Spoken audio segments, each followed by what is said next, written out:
Founded in 1966 by Huey Newton and Bobby Seale, the Black Panther Party reached its peak just 4 years later in 1970. That it was an organization created not just to end police brutality, but the upliftment of all, as the term was then, poor and oppressed people in the world. Black Power movement was in the air. The Black is Beautiful was in the air. James Brown song was popular. I'm Black and I'm Proud, you know. And we would be at home and we would be listening to Malcolm X Speaks on the album, you know, and it felt like contraband. It was for us in the Black community, especially aware students, it was our 9/11. We tried the olive branch, we tried peace. We will no longer accept them just coming in and killing us. We're going to defend ourselves from now on and also inform our people about their legal rights. So thus was born the concept of the Black Panther Party for Self-Defense. In 1961, Huey Newton and Bobby Seale met at Merritt College in Oakland, California.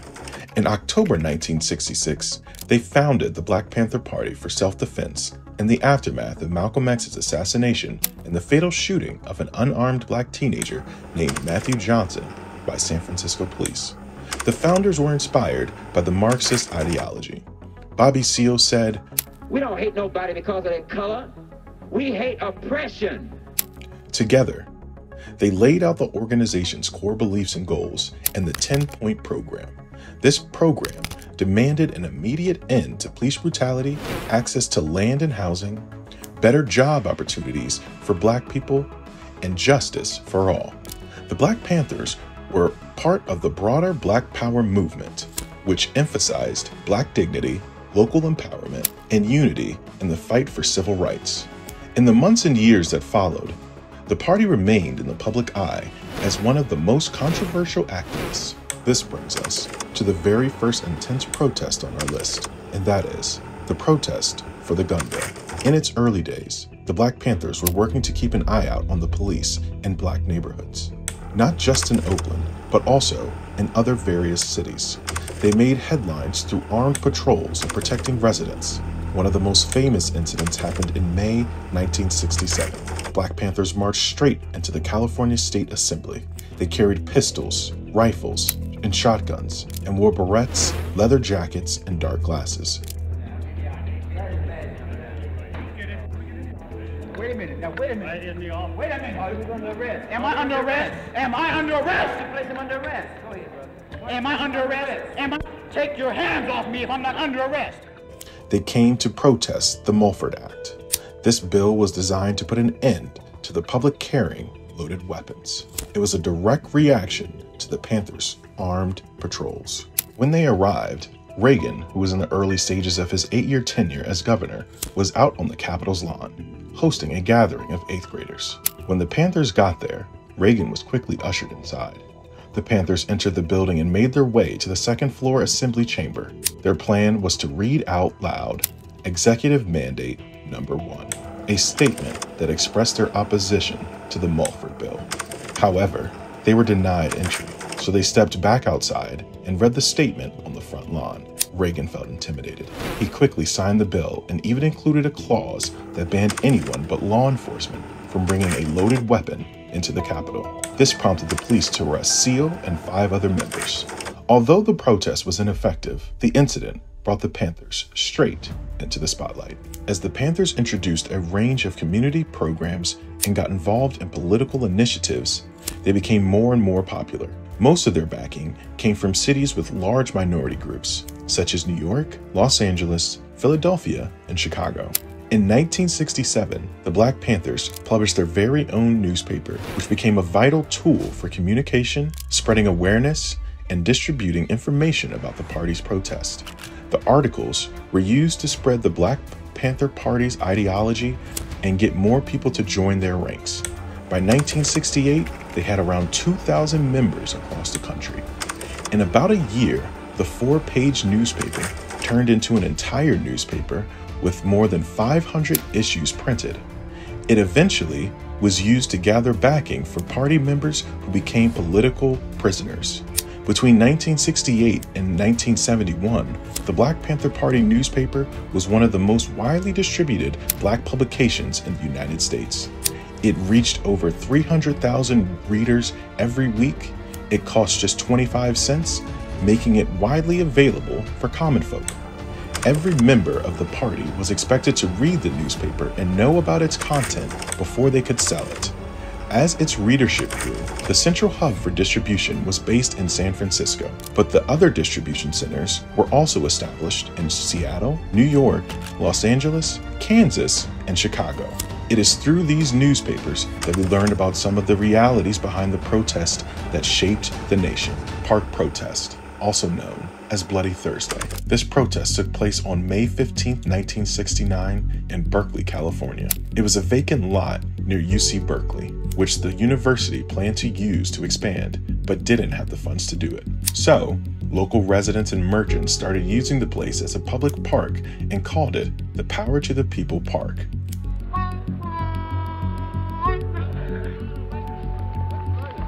You wanted the pig? Here the pig is.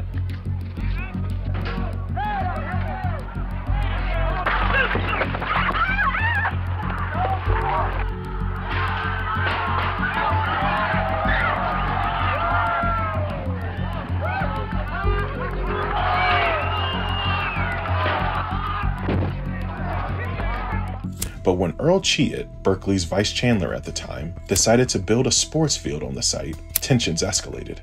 The community and many activists, including the Black Panthers, protested. The Panthers saw the issue as a part of a broader struggle for social justice and community empowerment. The protests eventually turned violent. In an article about fascism, the Black Panther official newspaper reported that police used tear gas and physically attacked many innocent people. The chemicals they used were the same ones that the United States government was deploying in the Vietnam War. To control the masses, the police held shotguns and fired birdshot straight into the crowds. The streets were filled with people who had blood on their faces. One policeman was stabbed, and others injured from shattered glass and rocks. Bullets wounded many demonstrators, some containing birdshot while others had gunpowder. The riot left one man dead and another permanently blinded and over 100 people injured. A man named James Rector, who just happened to be at the wrong place at the wrong time, got shot in the stomach and died from his injuries. Alan Blanchard, an assistant manager at the Telegraph Repertory Theater, lost his eyesight. In total, 110 people were wounded and had to receive hospital treatment. By evening, about 500 police officers from 9 different departments were out guarding the streets of Berkeley. This prompted Governor Reagan to declare a state of emergency. For more than 2 weeks, soldiers patrolled the areas with guns and bayonets. Berkeley residents and local activists like the Black Panthers were furious. Without any fault of their own, they were now living under strict military rule with a set curfew. People were not allowed to gather in groups of 3 or more in public places. The police and guards took away cameras. The roads leading in and out of the city were blocked off. The lowest point of the protest happened on the afternoon of May 20th. Thousands of people gathered on the campus at Sproul Plaza in honor of James Rector, the student who lost his life in the first riot. But as the large and peaceful crowd gathered, National Guard units lined up along Bancroft Ave, cutting off the campus. Helicopters released tear gas, hitting the trapped crowd on Sproul Plaza. People panicked, desperately trying to get through the police lines. The awful smell even reached Crowell Hospital, putting patients in danger. It turned out that everything the Black Panther newspaper was saying was true. The tear gas caused skin problems for swimmers in the pool at Strawberry Canyon, almost a mile away from campus. At that point, the people of Berkeley were fed up with the National Guard and police groups, who were once called Blue Meanies, but were now seen as unwanted outsiders. Local residents led by Fred and Pat Cody from Cody's bookstore arranged a peaceful march with more than 30,000 participants. Even sorority houses showed their support with banners. Anti-war Quakers from the American Friends Service Committee, they gave away 30,000 daisies that protesters handed to guardsmen who put them in their gun barrels and bayonets. the protesters also made green banners out of Girl Scout uniforms. In the middle of June, Reagan withdrew the National Guard. Residents then tore down the chain-link fence around the park. The city council agreed to rent the land from the university. Less than a year later, Chancellor Hayes stepped down. But the locals never forgave the city politicians for the bloody conflict. In the upcoming election, voters elected leftist candidates for citywide positions. If you're enjoying this video thus far, please drop a like and subscribe to the channel for more content like this. We are teaching you what they never taught us in school. Thank you for your support. This brings us to another protest that had widespread attention, and that is protest at Yale University. On May 1st, 1970, also known as May Day, a large number of protesters from various parts of the country gathered with Yale students and New Haven locals on the New Haven Green to show their support for the Black Panthers. Here is what happened. On May 20th, 1969, in New Haven, 3 members of the Black Panther Party killed 19-year-old Alex Rackley. They were led to believe that he was an informant. 2 of the killers were caught and arrested. They were later tortured and confessed to the killing. This incident provided the FBI with the perfect opportunity to take action against the group's leadership. Not only was local Panther leader Erica Huggins charged with conspiracy, but Bobby Seale, the national chairman of the Black Panthers, was also accused of orchestrating the murder.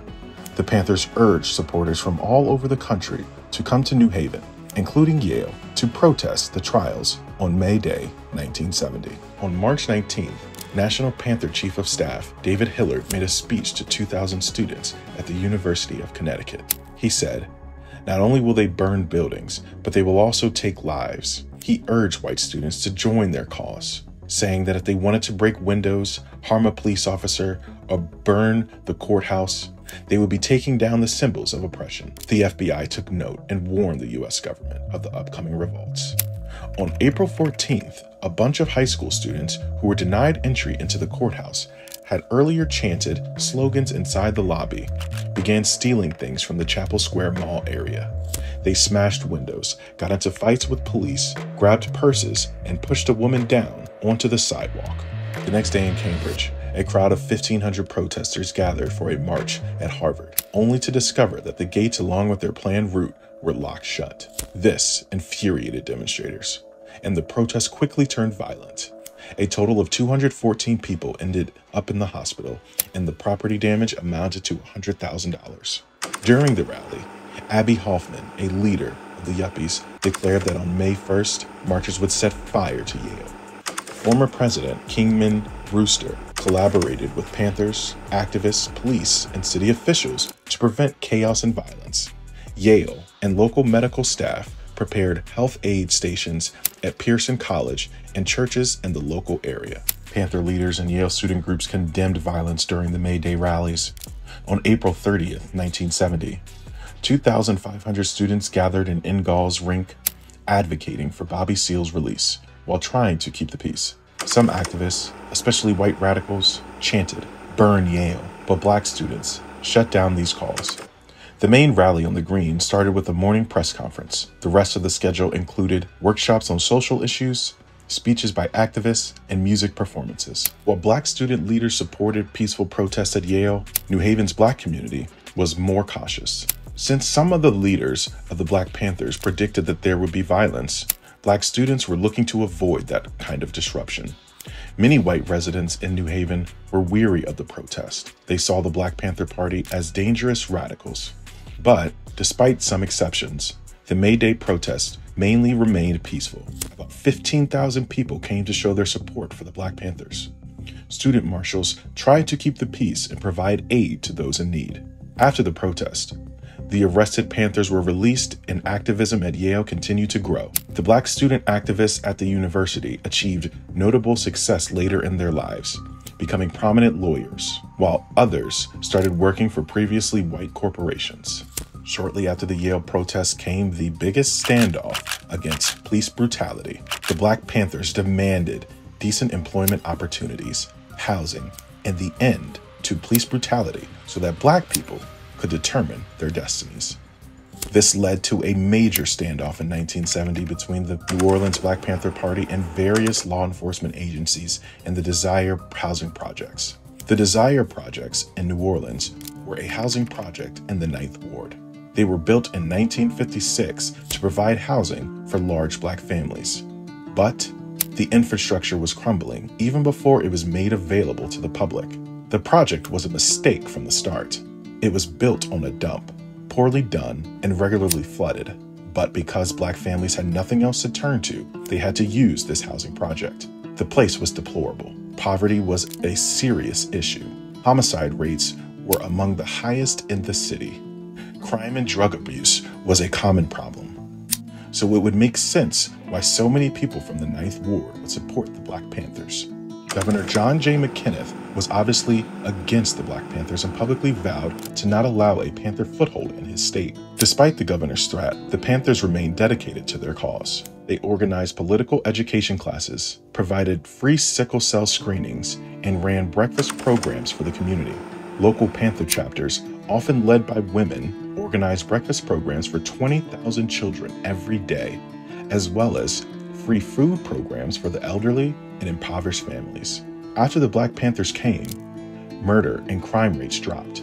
The number of drug dealers was reduced.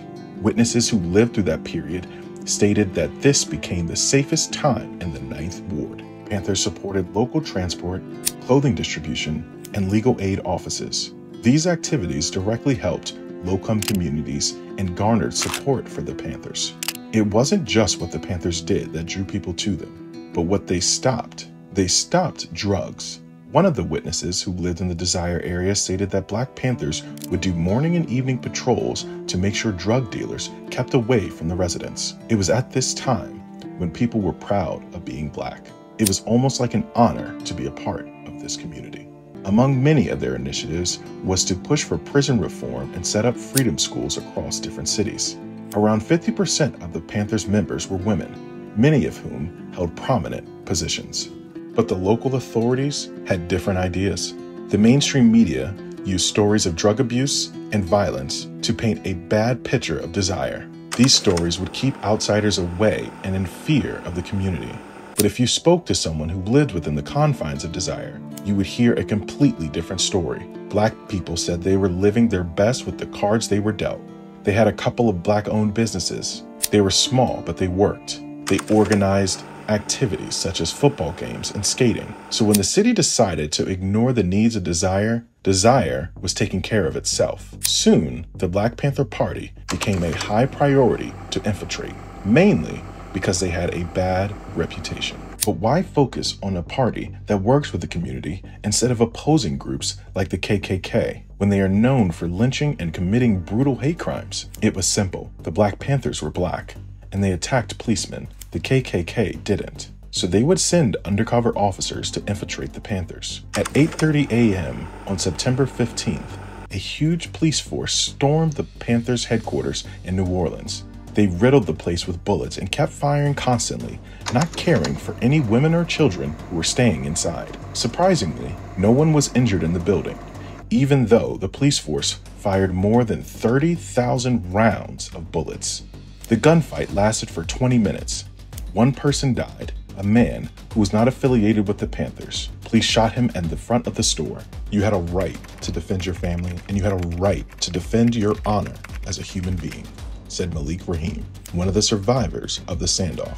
To avoid further bloodshed, the Panthers surrendered. They were taken into custody by law enforcement. On August 6th, a New Orleans jury cleared 12 Black Panthers of charges of attempted murder. Others were found guilty of criminal trespassing. After that, the Black Panther Party was engaged in many activities and initiatives, but none gained the same level of attention and notoriety as the New Orleans standoff.